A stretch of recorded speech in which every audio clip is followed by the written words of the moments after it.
Hello there you guys, welcome to another one of my live videos. And yes guys, as you can see, my main headlines I'm going to be discussing with you is about Fabinho. Now, currently according to the Daily Mirror and the Metro that I've just currently read, that Manchester United are close to signing a deal, and that Manchester United and Monaco have agreed personal terms on this. And this is round about 35 million bid for Fabinho. But this is the Daily Mirror. The United boss is keen to get his business done in the transfer market. I'm caught stemming from reports in Italy suggest that this deal is to sign the Brazilian star is almost complete. But yes, for the last week and stuff, it's been strengthening with reports that we've been interested in Fabinho, as we do essentially need that centre defensive mid. He can also play as a right back. He can also play as a centre back. As Valencia got the Player of the Year last season, who was absolutely fantastic. But he looked a bit fatigued, towards the end of the season. So Fabinho would be fantastic, to keep Valencia 100% like each game that Antonio Valencia plays. But out of the centre defensive mids that we've looked into, Bakayuka looks like he's going to Chelsea. Matic like a Fellaini decline. I don't really highly rate him. And Eric Dyer, there's been talks about £50 million with him as well, but they're not complement to the likes of Fabinho. They're not complement to the likes of your Herreras and Pogba's. You know what I mean, guys? They're not complement to them. So it looks like this could be the second summer signing, according to reports from Italy that I've just read about. Fabinho did have, as I said, guys, a bar-storming campaign with Monaco last season. Made over 50 appearances, I think scored 11 goals. Showed good combination with Bakayoko as well. A few players are looking to leave Monaco, who had a bar-storming season, winning the La Liga for the first time in nearly 2 decades. And he does set the world alight, does Fabinho. But what I'm saying is, he's been linked to Juventus as well. But how have these reports come from Italy? Probably because, well, whether it was true fact or not, with Italy, that he's being linked with Juventus, who are Italian. And what they're basically saying is Fabinho doesn't want to join Italy, so them reports might stem from that he does want to make a move to Manchester United. But Serie A, they're winning this transfer window, as I said, Juventus, Juventus have signed a few. AC Milan have signed a few, looking to get James Rodriguez as well. Inter Milan, obviously, with their got to watch the way they spend, as Rich owners from China have just took over Inter Milan, but they've got to comply with them fair play regulations to Inter Milan, so they do need that. Is it £30 million or something by the end of June? But I think Fabinho would be an absolute limelight for Manchester United, absolute limelight. But the leading Italian newspaper, Corriere dello Sport, claimed that we have currently agreed a deal close to 35 million, and plus there's a 5 million bonus involved in this as well, linked to goals and appearances. So before we was in talks around about 40-50 million pound. So 35 million pound, you can't moan and whinge about that. That's an absolute bargain for a player of that calibre, which is Fabinho. I've always highly rated Fabinho. I do like him. I really do like him. Obviously, Jose Mourinho didn't gain his interest much to Fabinho when Matic and Eric Dyer was on the equation. They still are, but according to these Italian reports, he'd be a good holding centre defensive midfielder. Very creative, very tenacious, very good in the air. Got good passing ability also. So he's potentially got everything as Fabinho to bring to Manchester United. So yes, he's being chased by Juventus, he's being chased by Inter Milan, but it appears we are emerged as the front runners now to get Fabinho in the bag, and this will be currently our second signing of the summer, so he does potentially now look the most likely that Fabinho is coming to Manchester United. But we need a player of that calibre, could he be he'd be fantastic in that centre defensive mid. As you know, we've got the likes of Fossamentu, we've got the likes of Carrick there. Carrick's not strong enough going on to next season, even though he does read his game well and he's well organised and composed. but Carrick's not good enough there. And we do need a centre midfielder as well. I don't think the centre defensive mid would be enough. I think there's a centre attacking mid or centre mid we'd need as well. I think he'd be fantastic because he is in certain situations comparable is Fabinho to like your Herrera's, your Pogba's in certain circumstances. But yes, guys, this is closing on a 35 million move for Fabinho, as it did look unlikely because it has died down for quite a while. It has looked unlikely that Fabinho was going to come, and that maybe I knew he was probably willing to leave Monaco, but I thought like Juventus might have got him or something like that because Serie A are boss in this transfer window.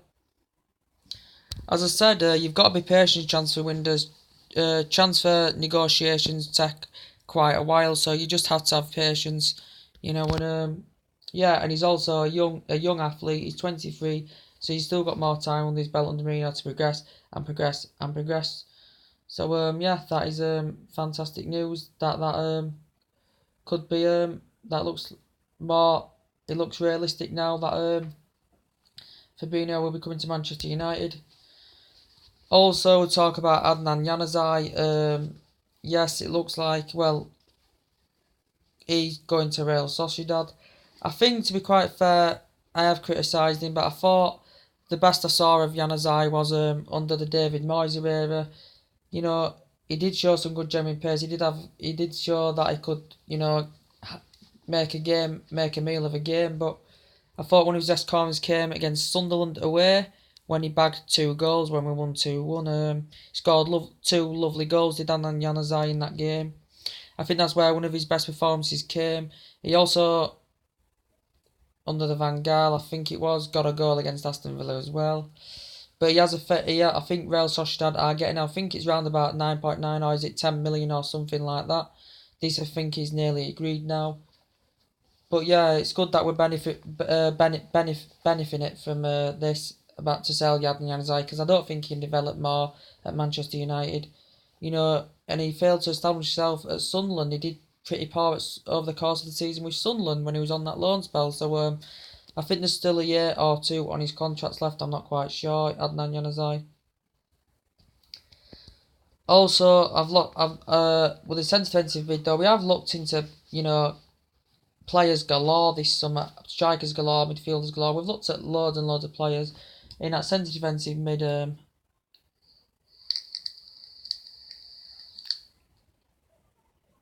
And that centre defensive mid,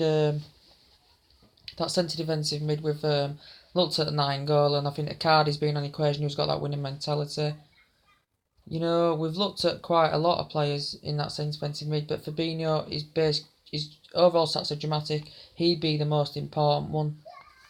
You know, and he does set the world alight, and I think 35 million plus 5 for bonuses.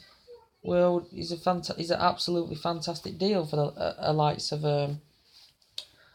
Fabinho, and it does look realistic now that he's coming according to these Italian reports. So that's fantastic news. Also, latest news about Pierre-Emerick Aubameyang. According to Sky Sports, that a few teams have been linked. Manchester City had monitored a move as well for Emerick Aubameyang. I'm not quite sure. Well, let's have a look about Pierre-Emerick Aubameyang. I do really highly rate him. Let's have a look at Aubameyang.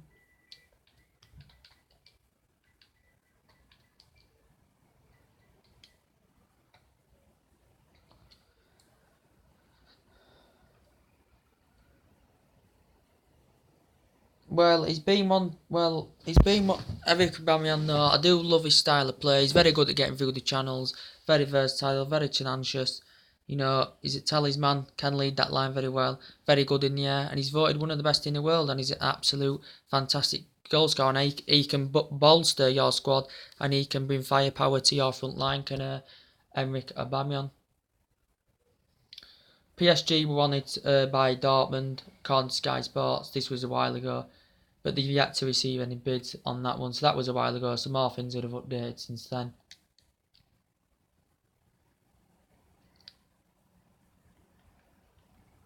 Yes, PSG have cancelled.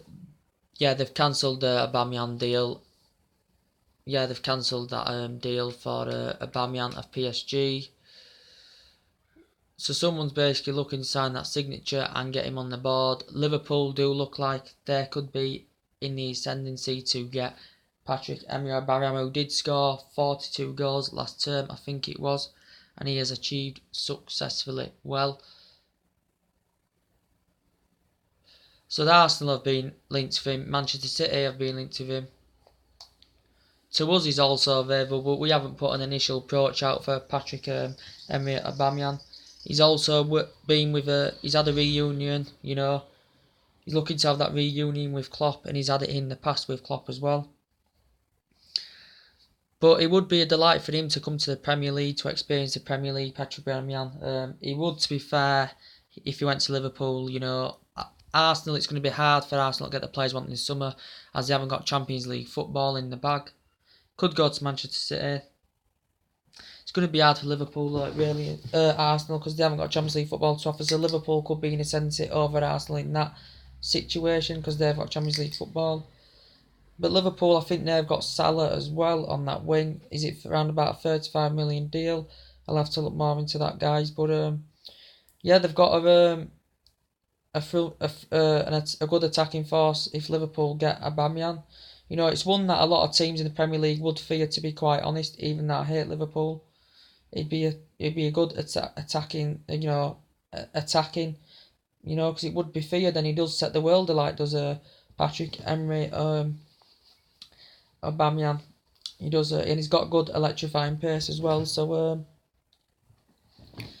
is he leaving Borussia Dortmund? Is he proposed to leave Borussia Dortmund? I do not know.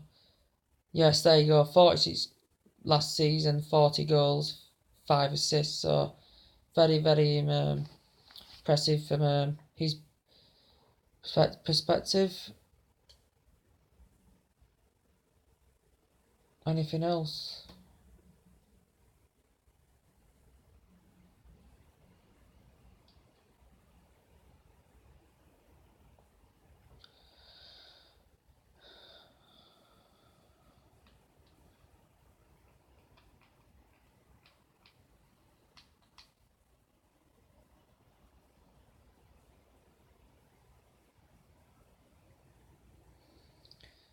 Well, he was going to Paris Saint-Germain, but looks like it's not going to happen now. It does look like it's not going to happen. And I said Serie A have spent big this summer.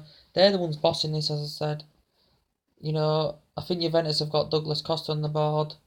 You know, Inter Milan are going to spend big. They have to be careful with money, but I still think they are going to spend quite a bit of money and strengthen the team up even more.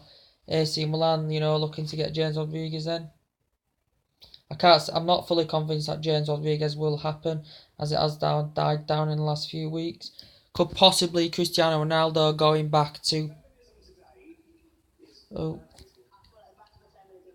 could possibly Ronaldo going to PSG. Currently, an offer might be made about that. There were talks about he could go to China, but Perez has backed him up in all this situation about the tax allegations and stuff, and he's aware of that, and he has backed him up as Perez. But I think there'll be more talks and more discussions further down the line after the Confederations Cup about what will be happening with Ronaldo's future. You know, will he be staying with Real Madrid? He's been there 8 years and he's achieved well at Manchester United, but realistically now I don't think he's definitely coming to Manchester United. He does love the experience of English football as he has had at Manchester United.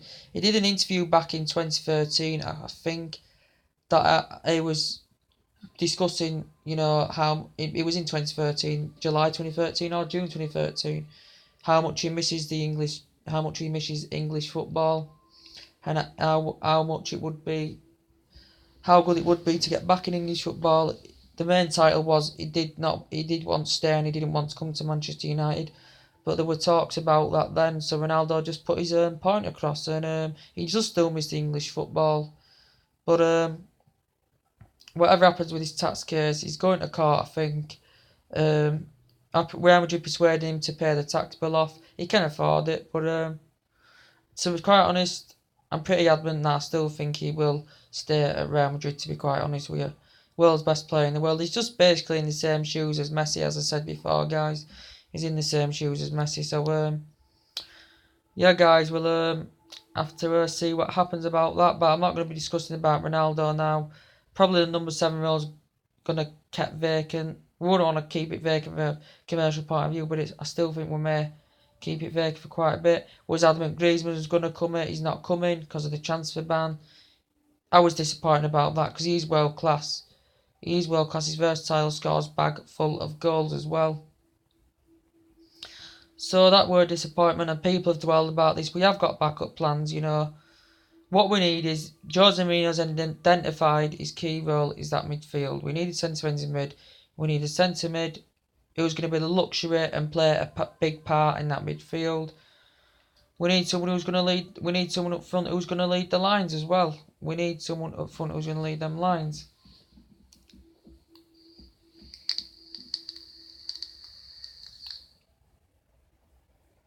Morata looks like could be fully confirmed by the 8th and 9th of July. I read about as well. That's been changing a lot. I don't think a full-on transfer fee is fully negotiated as yet. But a lot of things could change if he comes to the likes of Manchester United. Our front line will look much better, organised, score a lot more goals, lead the lines, get through the channels. He's physically good at going around defenders, and he would be an absolute crucial asset. And them clinical chances we had last season, you know, we'll turn them, and we didn't get them, we didn't exploit them. That will turn that into goals with players like that in the team. I still want to get a Galactico player on the board if possible, because if they do come available, I would like that to happen. Aubameyang law, Liverpool could be emerging this as a front runners to get Aubameyang. I think they'd beat Arsenal to it. I'd be shocked if he went to Arsenal, to be quite honest with you. I'd be very, very shocked if he went to the likes of Arsenal. I've got no Champions League football to offer. But it would definitely improve Liverpool's attacking force if Aubameyang did go there. And it would fear me. It would fear me. I'd be scared as a Manchester United fan, you know. But he's a good player. He scores a bag full of goals. Very tenacious. He's a high prospect. He's got basically everything. You know, he's got basically everything to offer for the Premier League as a Patrick-Emerick Aubameyang. Is there a price tag of around £70 million they're looking for Aubameyang? I'm not quite sure about that. There might be a price tag of around that. Lewandowski's an unlikely target. It's unrealistic, so I'm not even going to talk about it. I've already mentioned, I've discussed with you about Robert Lewandowski, that he won't be coming, he'll be staying at Bayern Munich. He did say he's unhappy, but the required that fee for punishment is to happen if any team makes an initial approach for him, but it won't be happening, will that, guys? So I'm just going to forget basically about, as much I'd like it to happen, I'm just going to forget about the unrealistic targets that are definitely not going to happen. Even Perisic, as I said, about them comply fair play regulations. Inter Milan need that £30 million by the end of June. Inter Milan, even Perisic, well, he is good, he's skillful, very, very good in the air, has got that dedicated width, you know, he's skillful, he's good at physically going around defenders, but I said he's not worth £48 million. £26 million Manchester United willing to pay. According to reports, wasn't willing to increase that offer. Inter Milan wasn't currently happy with this. I'd get him for 30-35 million tops. I think that's what he's rated. And Jose Mourinho wants to know about this Jose Mourinho wants this completed by the US Tours. I hope we get a few signings by the US Tours. Touch wood, it will happen. But I said Ronaldo was like the similar scenario of Gareth Bale. I don't think he's any intention of leaving Real Madrid, because you saw when he didn't participate in the Champions League finally, he did come on as late sub. He's injury prone. He's Galactico. He's a lot more highly rated than even Perisic. But Gareth Bale will not happen. So we have got to get over this, guys. We've got to get over it. Bakayuka, I do highly rate him. He combines well with Fabinho at Monaco, but he looks like he's off for Chelsea for a £35 million deal. Also, James Rodriguez, as I said, George Mendes, his agent, has banned him up for, you know, big clubs, but he's basically trying to get him a move to Manchester United. He still insists that he does want to come to Manchester United, as I said, but I don't think he will be coming. I'm not fully committing to it, guys. I don't think that Jose Mourinho essentially wants him, basically, if I'm going to put my words right on that. But anyway, we've got the likes of Victor Lindelof, our first announced signing, who does have some reservations about his game. But yes, guys, we'll see how he does, see if he worth value money at the end of his tenure. So yes, anyway, that's the latest news to update you with, guys. When more things get updated, I will be notifying you about that, guys. So take it easy, I'll see you later, bye.